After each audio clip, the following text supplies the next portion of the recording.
Dawn crossbow builds, yeah.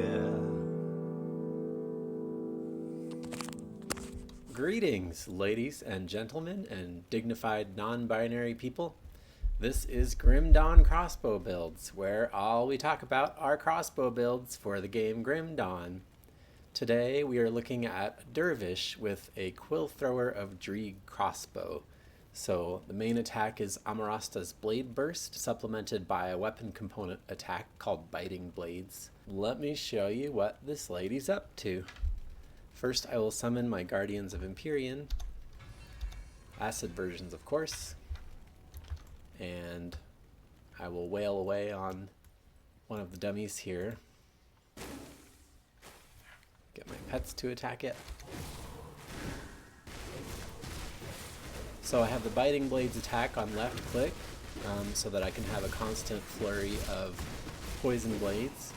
And on right click I have Amarasta's Blade Burst, which has a pretty short cooldown with the gear that I'm using, but it's still not spammable quite.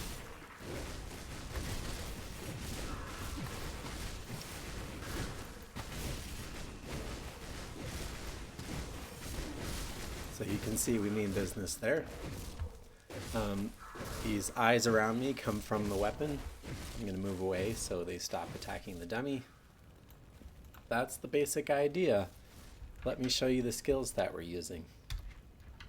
So this is a Dervish, it's a Nightblade and an Oathkeeper. Our main skill is Amarasta's Blade Burst with a bunch of cooldown reduction and fully converted to acid and poison damage, bound to the Tainted Eruption proc from the Abomination constellation. Also maxed out is its modifier Lethal Assault, which boosts Amarasta's Blade Burst, and it also helps our Biting Blade attack because it applies to all attacks. Then we have some Nightblade utility skills. Pneumatic Burst for health restoration, offensive ability, and speed. Shadow Dance for defensive bonuses. And Elemental Awakening.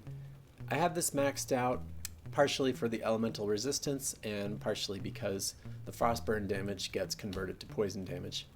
Down here we're using Veil of Shadow to reduce enemy OA, and it's bound to the turtle shell proc, and its modifier helps shred enemy poison resistance, and the frostburn is converted to poison too. We have Phantasmal Armor maxed out down here for the extra secondary resistances and armor. The energy absorption is also helpful. 1 point in Anatomy of Murder. This is optional, just for the extra cunning. And a nearly hard-capped Merciless repertoire, which gives a big bonus to all of our acid damage and poison damage. On the Oathkeeper side, we have 1 point in Guardian of Empyrean just to open it up, 1 point in the Mutator to convert them to acid damage, and a bunch more points in Celestial Presence to reduce enemy poison and acid resistance. We have a token point in Presence of Virtue and its modifiers, just for a little bit of extra defense. A couple points in Resilience. A bunch of points in Ascension. We use this a lot. The damage absorption is very helpful, especially against bigger bosses. 1 point in Ascension's modifier. And our main aura is hard capped, Path of the Three. This gives a bunch of extra damage and skill cooldown reduction. I have it bound to the Giant's Blood proc. And now for our devotions. So most of the points on this build are spread out to the southwest of the constellation chart. Acid and poison damage builds have a very good time with the constellations, and I took most of the acid ones. And they mostly stack on green and purple points, so they have the same affinity requirements, which is very convenient. It's pretty easy to build out. There is a minor diversion up here to pick up the Tortoise for extra defensive bonuses, and the Kraken for the two-handed ranged bonuses. Those take some blue points. Let's go through the acid devotions. We have the Rat, the Scorpion. Scorpion has a nice proc on it, which I have bound to my movement skill. Gives reduced DA to enemies and extra poison damage. The Spider gives us a bunch of green points, which we need for the big constellations over to the west. The Manticore also has a good proc, which I have bound to the Guardians of Empyrean, so it goes off with their attacks, and that gives extra resistance shred. As with any poison or cold build, we've taken Mistress of Rumors, and that is bound to the weapon component attack biting blades, so that's always going off. We have the Behemoth, which really helps with survivability, gives a lot of life regen. The proc is bound to our aura, Path of the Three. We have Abomination, one of the big expensive ones, with the proc bound to Amarasta's Blade Burst. Up here we have Yugal, the Insatiable Knight, which is also good for cold and poison builds. That proc is bound to our Presence of Virtue aura. As I mentioned, this is a very straightforward devotion path. Basically, you just need a few points in the crossroads that you can refund. I think I might have taken Viper for the blue and the red points, and then I refunded it. Let's talk about the items.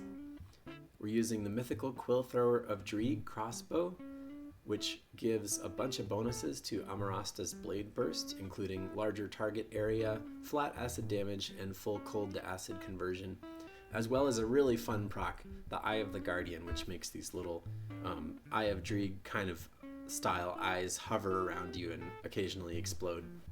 For the rings, I am using Vyloth's rings. I farmed many of these to the point of great boredom, but I wound up with some very good ones. You can see this has amazing 28 to 36 flat acid damage on it, so big damage boost from these rings. They give +3 to Amarasta's Blade Burst and +3 to our aura, Path of the Three, so they're quite ideal for this build. I am wearing 2 of them here.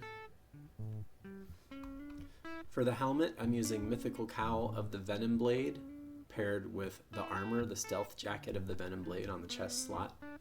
The helm gives +1 to Nightblade and Oathkeeper skills, gives us cooldown reduction on Amarasta's Blade Burst, and redundantly converts our cold to acid again, so we have 200% cold converted to acid damage.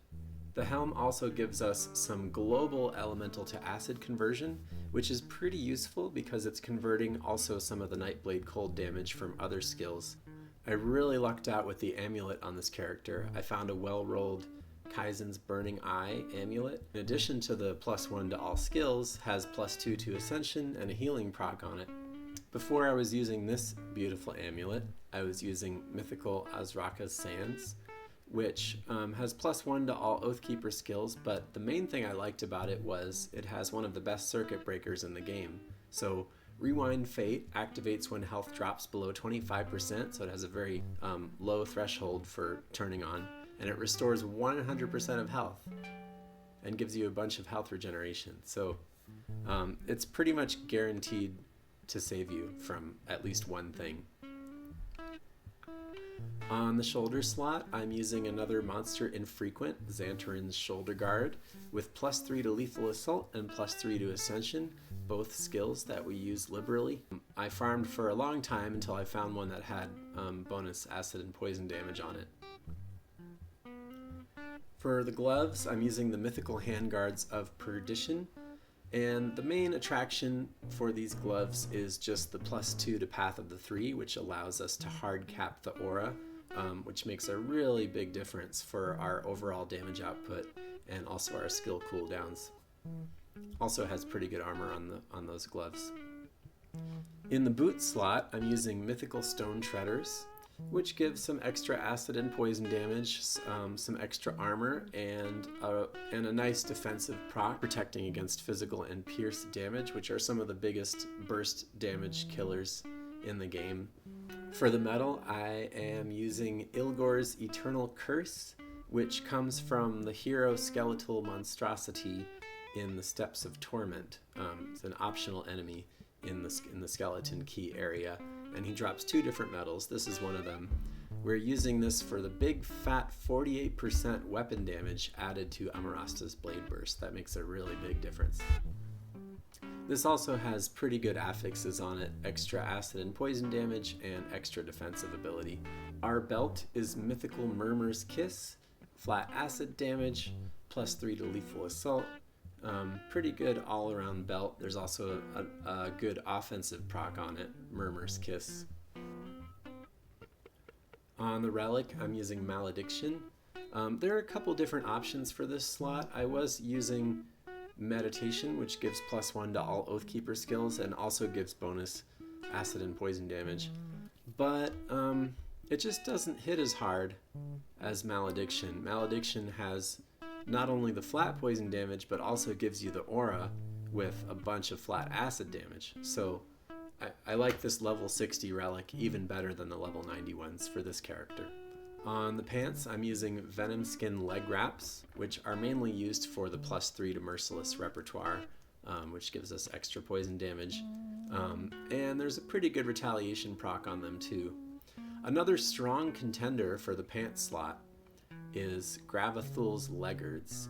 These monster infrequents will give you +3 to Night's Chill and +3 to Celestial Presence, and sometimes if you get them with this suffix, you'll get +2 to Lethal Assault as well. These are also very, very good for this build, although they don't intrinsically support poison damage. Let's talk about leveling. I'm going to tell you up front that ranged Amarasta's Blade Burst is just not that viable at lower levels. The first weapon you can get that really makes it fun is the Ugdenbog Bile Launcher, which shows up all across the Ugdenbog areas. This makes ranged poison Amarasta's Blade Burst a worthwhile skill. Converts your cold to acid damage, gives you a pass-through chance, and reduces the cooldown. Unfortunately, these bile launchers are not even available until level 40 when you're at the end of normal going through Ugdenbog.